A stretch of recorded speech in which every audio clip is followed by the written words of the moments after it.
Seeing that set up. Hi everyone, I go by Susan. I have a PhD in plant biology from UC Davis, and I'm your instructor of record for the plant biology class at Sacramento City College, and we're doing the asynchronous section. And let me go ahead and share screen so everyone can see the PowerPoint slide. All right, here we go.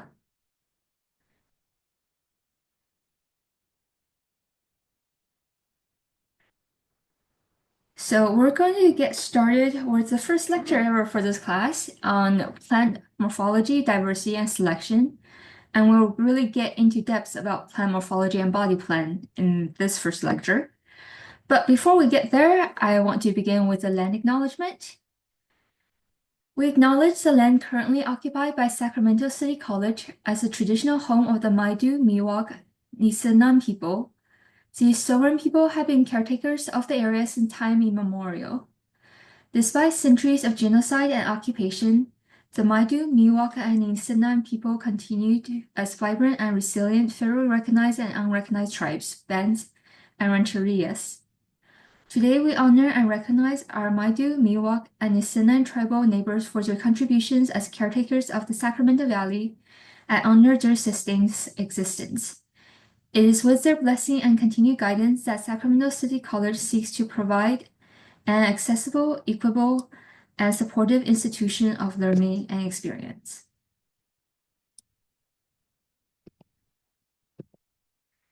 And now a quick class orientation. So I will go into each of these things in more detail later as we get closer to the deadlines.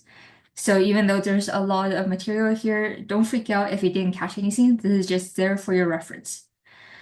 First of all, if you have not noticed, please note that this class is 5 units, which means that it will require a lot of time. So please make sure you leave plenty of time in your schedule for this class. There's about 3 recorded hours of lecture per week. There is some class interaction activity time, but it will still take time. And 6 hours of lab per week, plus a few take-home assignments and the review time, which takes a lot of time. There are 4 lecture exams, 3 lab exams, and 1 final that's worth at least 75% of your grade. And this is something that we can't really change because we want this class to stay compatible with the UC system for the transfer students. And the exams are curved, so the top score will be scored as 100%. There are also 2 lab projects built into the class, and most of it will be done in lab. Part of it will form part of your post lab. In addition to that, so the remaining 25% of your grade, there will be weekly lecture and lab assignments, which is where you get your participation points, and will help buffer your grades a little for the people who tend to not do well with the exam format. These, for the lecture assignments, they're only worth 2 points per week, so low stress, and they're due every Tuesday before 9 a.m. before class. And this is largely graded by completion. There is some baseline requirement for accuracy, but it is really meant to be low stress. And it is also how you contribute to your exams, which I'll go into more detail later. But it's your chance to take charge of your own learning experience and decide what goes on your exam. So I strongly encourage everyone to put just a little bit of thoughts into these weekly assignments. There are also 4 review assignments. Again, these will help buffer your grades a little bit. And remember, these are not extra credit. You do have to do them. These are due on the day of each exam, and they're usually worth less than 10 points. So it's really there just to encourage you to study using these methods.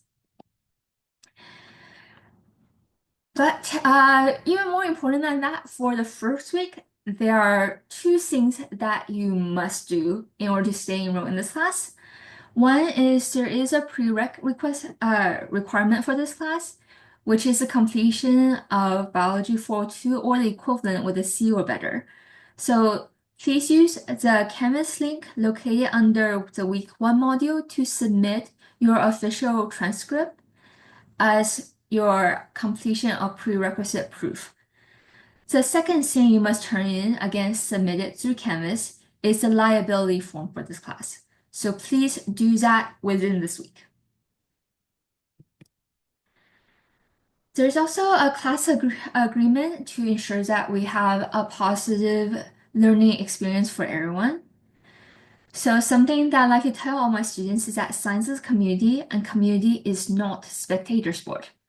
So to this end, to promote a healthy community in the classroom, let's all agree to, first of all, promote respect and dignity inherent in all of us. The diversity and enrichment of our life experiments is something that we should celebrate. So let's avoid any sort of put down or discrimination of someone based on their experience or lack of experience, or their different interpretation of experience and cultural norms, because we all have different lived experience. Let's all accept that everyone will make mistakes as part of the learning process. We're all here to learn. I am learning from you guys every year on how to be a better teacher, and you guys are learning biology from me. So there's learning in both directions.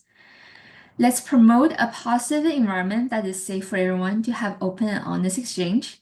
So what this means is we have a zero tolerance policy in this class of harassment, whether it's based on race, gender, religious beliefs, or any other of the cultural categories that people tend to box ourselves in. Let's practice step up and step back. So be mindful of taking up more space than others and encouraging everyone to have a part in the ongoing conversation. And finally, let's just take a moment and sort of open our minds a little bit and be more willing to get to know the people in the class and be open to corrections if mistakes are made, whether it comes to people's names or pronouns. So just for everyone's reference, my preferred pronouns are she, her, and hers. The other thing that might be a little bit different for how I teach compared to others is the office hours. So I like to call them student hours instead because the focus is really on you guys, the students. Currently, we're scheduled for every Tuesday after lab, though after week 1, I will take a poll to make sure whether or not this time will work for everyone. Because sometimes, 2 weeks into the class, it turns out that the time I pick really does not work, and then we reschedule. Every other week, we will have a topic of discussion because I found that a lot of students found this really helpful and they're more willing to attend if they see there's something that is directly applicable to what they're going to be doing in this class and in the future. So, for instance, in this week, we're going to start by discussing why office hours, or in other words, why should you come to my student hours? And some of the things we're going to cover is, well, how do you get letters of rec? How do you know what you're doing in class? And we will vote for other student hour topics this week because as I show here in the schedule, in the black box, we only have topics for the first half or slightly over the first half of the semester. And really, you guys are the ones who decide what we cover for the remaining sessions. And these are all things that we'll do during student hours. I can also do student hours in both in-person, hybrid, or by appointment, or Zoom, and we're going to have a vote on that as well. But the general format to how these are run is we're going to open with questions about the class material this week. After that, we're going to talk about any questions about any non-lecture material as well as lab material. And then we're going to cover our topic discussion if it's one of the odd weeks where we have a topic discussion. If not, we're going to move directly to study section so we can do some practice questions or something. And then after that, once we run out of things that we want to cover, we can have an open discussion and career consultations. So if you guys want to discuss, like for instance, what are my trainings and how did I end up being your instructor? What can you do with your degree? What are some possible careers you can go into if you like plants and plant biology, or maybe you like microscopy? We can cover all of that. But I do want to mention something that I'm trying that's new this year for the asynchronous section, and that is the use of Slack. So Slack is a messaging app. You can have it downloaded onto your smartphone, and there's also a desktop as well, desktop version as well. It should be free, so do not pay for anything. And you can download it from slack.com and also through Google and Apple Store. Make sure that you join our class channel. So the invitation code is here, and I will also send it out on announcement through Canvas once I have Canvas access. And the reason we're doing this for the asynchronous section is that feedback from many students said that they felt like with asynchronous teaching, there's less interaction and more feeling of isolation because you guys don't spend as much in-person time together. And Canvas does have a discussion board, but it didn't seem to meet the student needs as well. So Slack is one of the suggestions that people came up with. It allows more timely interaction and smaller chat groups. So you guys can have your private chat groups, and then we can have our class channels in there. So it promotes communication and community building. So let's try that this year. And I did put in a feedback channel for the class Slack group as well. So if you like Slack, if you didn't like Slack, if there's something you guys want to try in the future, please just drop a note in the feedback channel. Thank you. And also, you guys will see a lot of these black box or tags. If you do see the question tags, go ahead and put your question directly into Slack. I will answer them into Slack during normal office hours. And if a topic shows up often, I will also cover it during student hours. And so now is where one of these tags are. So you guys can go ahead and pause the playback for a moment and think if you have any questions, and then drop a message if you just want to say hi. There is a channel in Slack that's for student to student only, and for that channel, unless you add me, I don't check that channel. Okay. So if for the other two channels for the lecture and lab materials, I will check those very regularly. But if we want to make sure that I see your message as soon as possible, just add me. All right?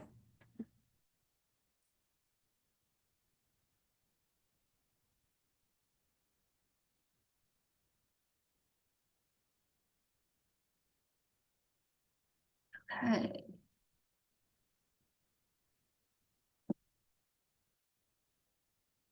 Wait. Okay. All right, some other stuff for this class. So remember that we do have a very nice student support system through Panzer Care on campus. And there is a book voucher for the two books. Well, there's really one book and a lab manual for this class. And with that, let's get moving to the teaching stuff of today's class. Okay. Sorry guys, the Zoom's bar is in my way. I need to move it a little bit. There we go. So the objectives for today's lecture is for you guys to learn about the organization and organs of the plant body, the biodiversity in plants. So there's a lot of variation within and between species for the plant body and organs.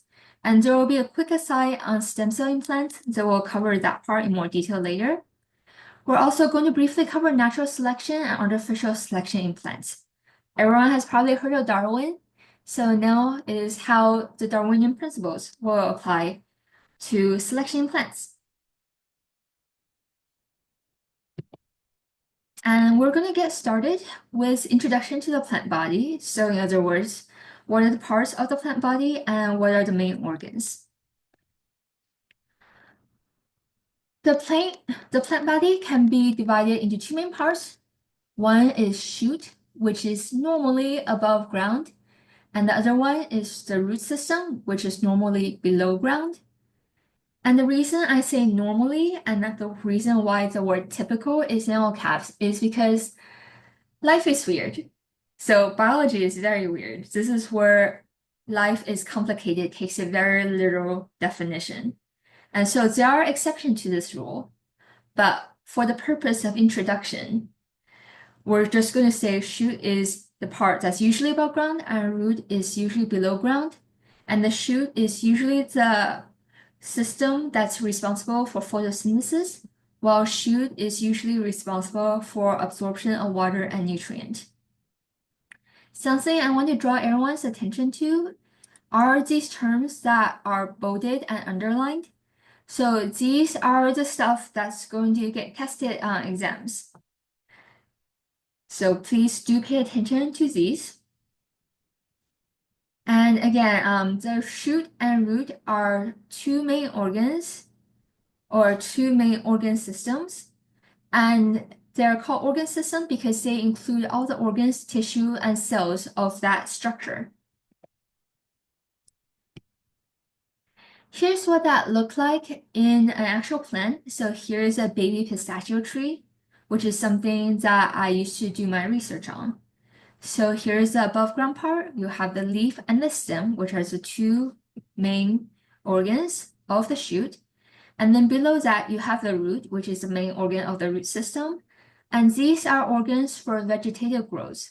In other words, no reproduction is involved. You can also think of them, or some people call them vegetative organs. In contrast to the vegetative organs, you have the reproductive organs, which are the flowers and fruit. And flowers become the fruit, sort of. And we'll go into that in more detail, both in class and in later lectures. And there's a special section for that in which we'll cover them in exhaustive detail. But for the way I teach, I like to include these quick knowledge checks. And these are questions that I will be drawing from for my exams, and about 25% of exam will come directly from this with almost no modification. So if in the course of thinking about how to answer this, you're very confused, you're lost, or you have trouble understanding the question itself, make sure you ask. This is what the Slack channel is for. This is what the Canvas is for. If neither works, you can also email me, but if you have questions, make sure you ask, okay? And so if this were an exam question, this will be worth 2 points. I will show you a photo such as this, and then I will indicate an organ in red. And please tell me what is the name of the organ circled in red, and is it vegetative or reproductive organ? Okay, let's go ahead and pause the playback, and you can think about this for 2 minutes, and then I'm going to talk about the answer.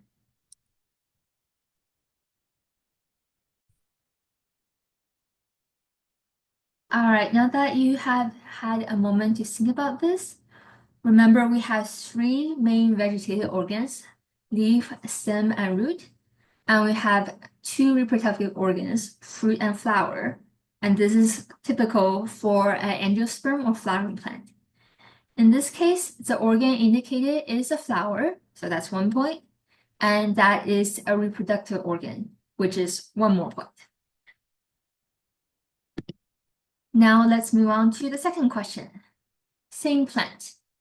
What is the name of the organ circled in red, and is it vegetative or reproductive? Again, go ahead and pause your recording for 2 minutes and think about the answer, and then I'm going to go over the answers.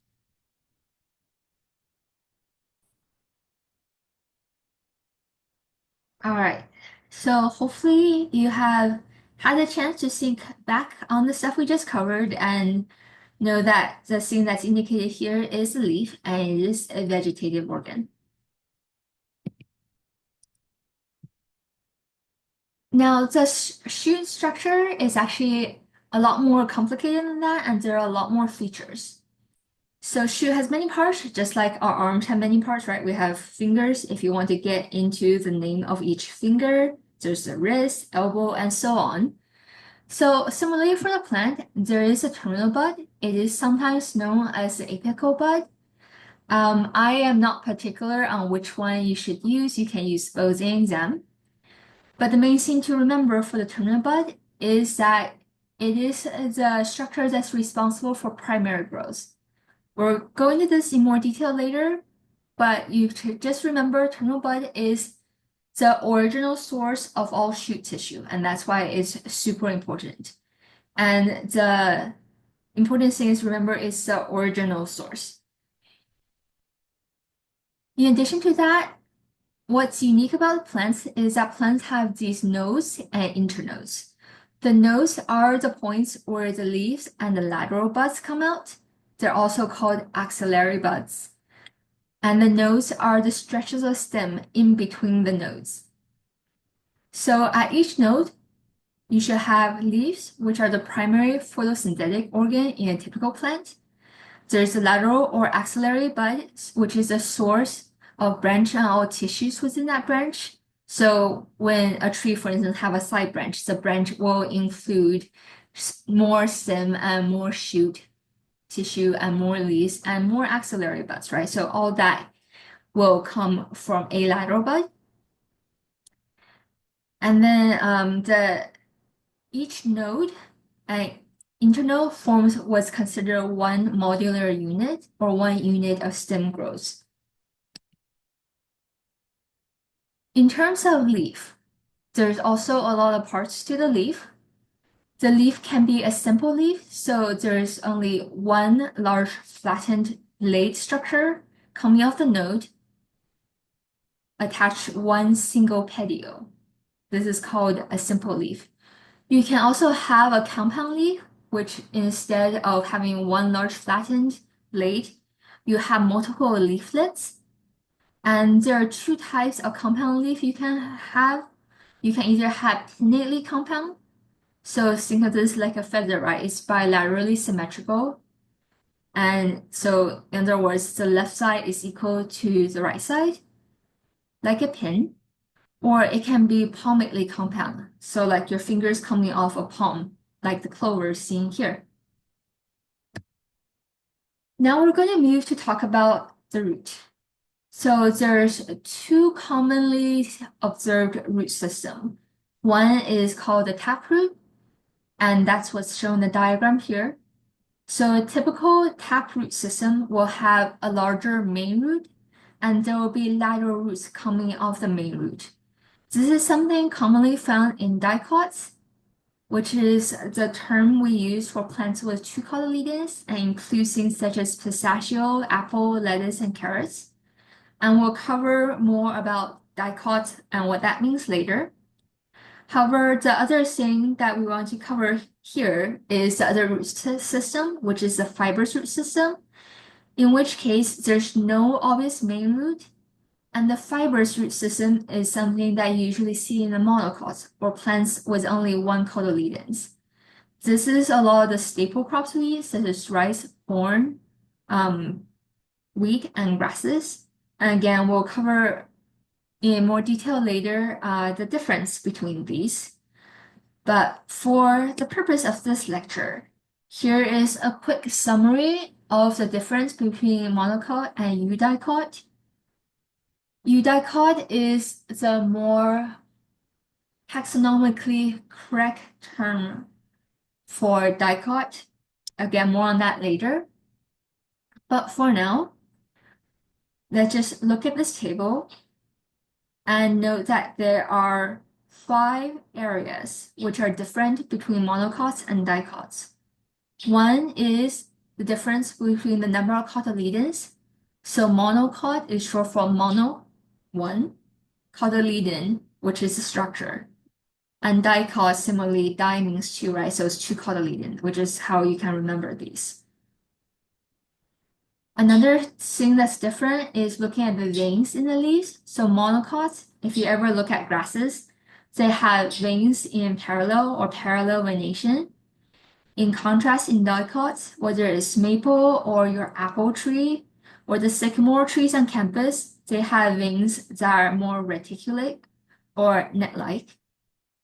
If you ever cut the stem of these things open, the range of the vasculature or the vascular bundles is also different between monocots and dicots. In monocots, the vasculature is in scattered bundles, so it's spread randomly throughout the stem. But in dicots, it's usually arranged in a circular bundle. And then after that, here is a nice diagram showing the difference between the two root system. Again, taproot is the one where you have a larger main root, that's pretty obvious, and then lateral roots coming off of it. In contrast, in fibrous root system, you don't have that taproot. And finally, one point of difference is, again, because both monocots and dicots are part of angiosperms or flowering plants. You can identify their differences by looking at the flower structures.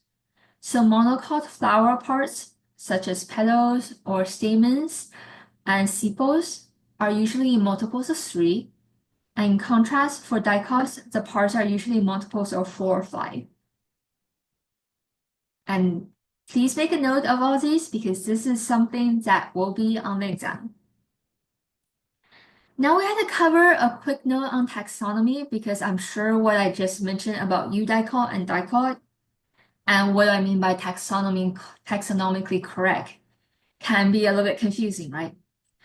So first of all, for those unfamiliar with the term, taxonomy is a study of how we classify organisms classically. So which two species come from a common ancestor and which groups of organisms are more closely or more distantly related, and how we name them to reflect that is the study of taxonomy. The 3 terms that are very important for taxonomy are monophyletic. So monophyletic is the ideal situation. It's when we have a group of organisms that all come from one common ancestor. And that is the case in taxon 1 here, indicated in purple. Polyphyletic is something that is very commonly seen. So this is where you have organisms that come from multiple ancestors. So this is why you see the term both dicot and eudicot in the class. So traditionally, historically, dicot is just a term we use for things with 2 cotyledons, hence the term dicot, right? Di for 2. But now we had to use the term eudicot. Eu means true, so these means true dicots.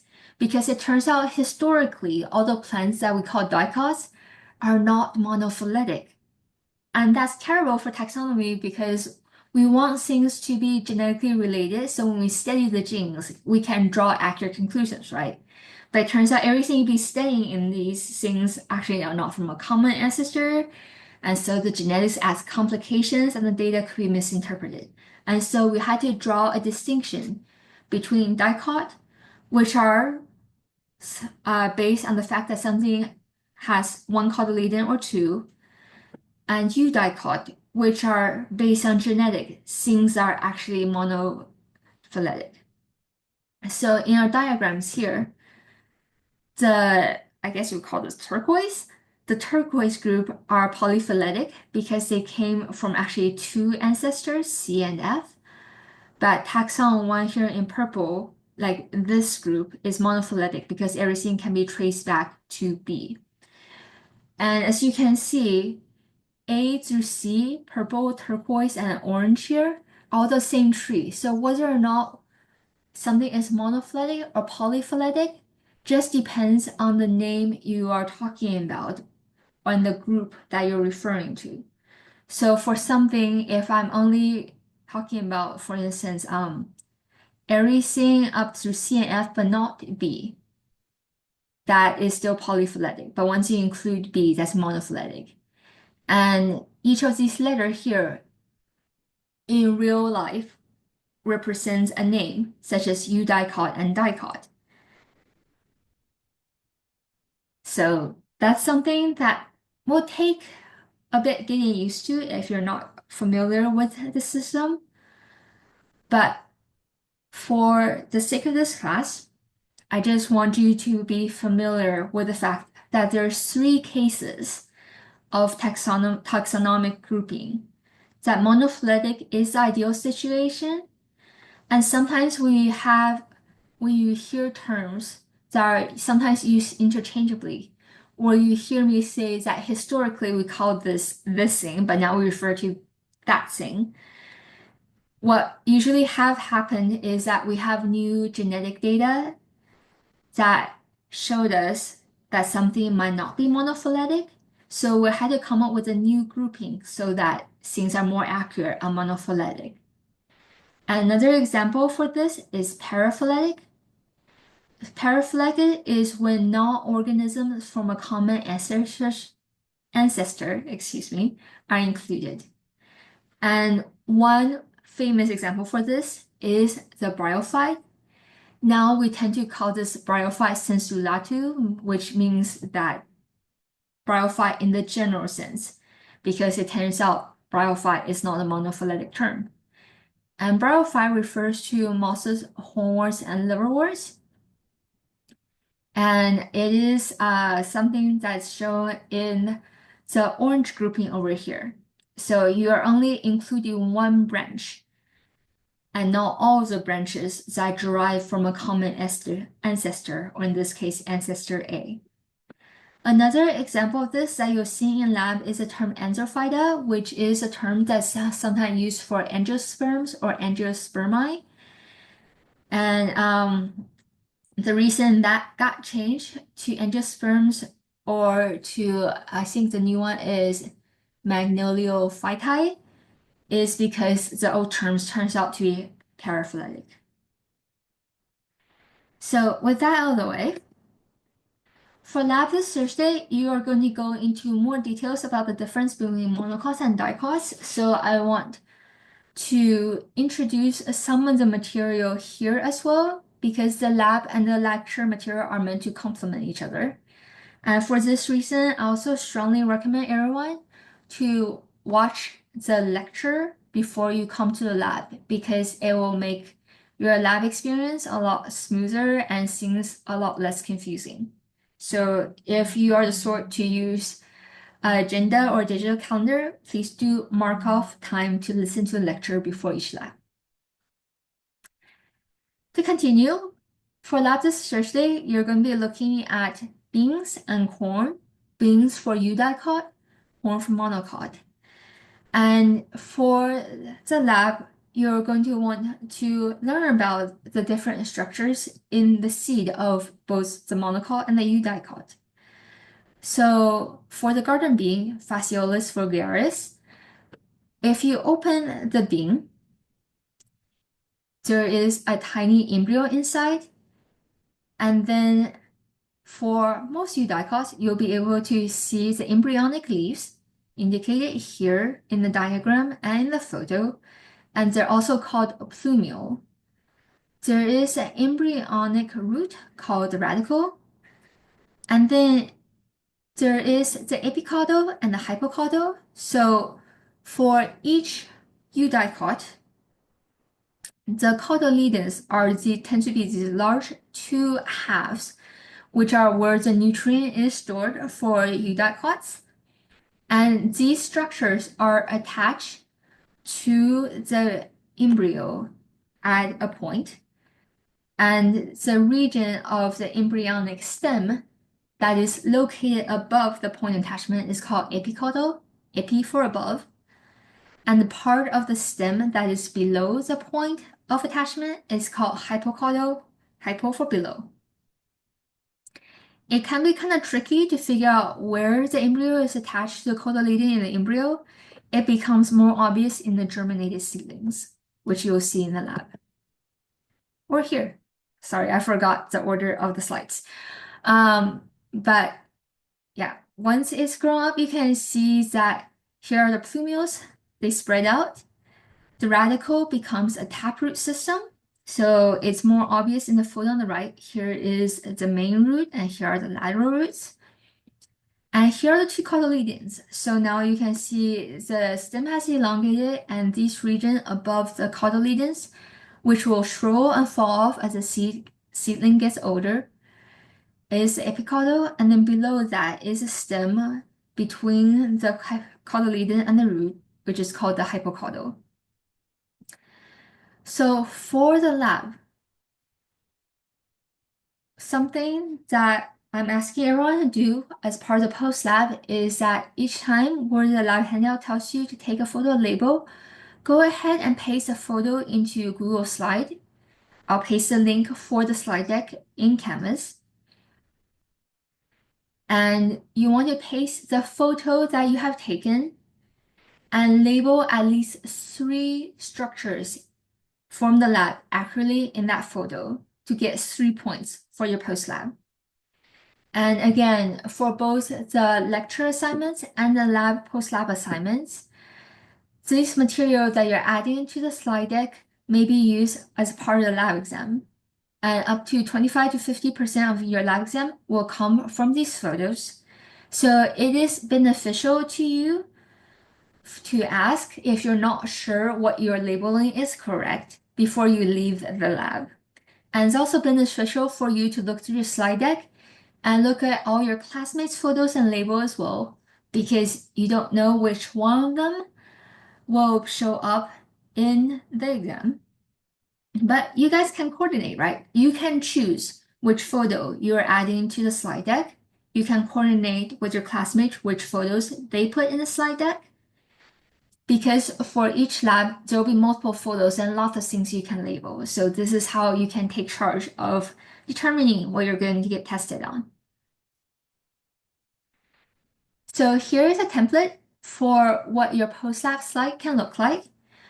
Please do remember to put your name in the top left corner and then the lab in the top right corner, because you guys will be building up the slide deck for each lab and lecture exam.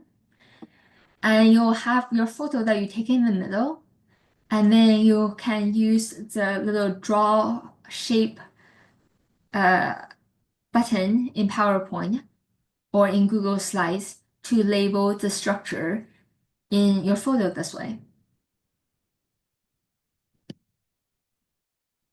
Here is what the other structure that you'll be or the other species you'll be looking at this Thursday is. It's a corn or maize. And you can see once you cut it open, it'll look quite different. There is a coleoptile, which is a sheath that covers the embryonic shoot system. In this case, you don't have the obvious cotyledon, but you do have the endosperm, which is where the energy for the germinating seed is stored.